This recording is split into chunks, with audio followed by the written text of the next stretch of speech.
আর এটা হচ্ছে আমার খামারের সবচেয়ে আমার ভালোবাসার গরু এবং আমার মেয়ে মাইশা মণ্ডল, তার নামে এই খামারটা নামকরণ করা হয়েছে মাইশা এগ্রো।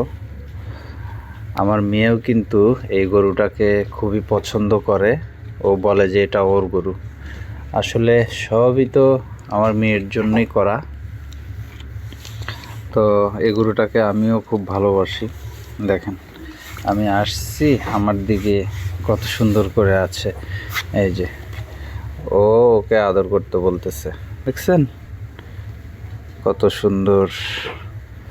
আসলে পশু পাখিকে ভালোবাসলে আল্লাহ তাআলাও সেই বান্দাকে ভালোবাসে, এটাই বাস্তব। তো দেখেন কত সুন্দর ভালোবাসা গবাদি পশুর সাথে। আর গবাদি পশুকে ভালোবাসলে ওরাও আপনাকে ভালোবাসা দিবে। এই যে আমি যখন আমার খামারে প্রবেশ করি তখন ওরা আমার দিকে তাকিয়ে থাকে, বা আমি যদি ওদের পাশে আসি তখন আমাকে ওরা আদর করে, আমার গা চেটে দেয়। ঠিক আছে, তো ভিডিওটা কেমন হলো অবশ্যই কমেন্ট বক্সে কমেন্ট করে জানিয়ে যাবেন। ধন্যবাদ সবাইকে।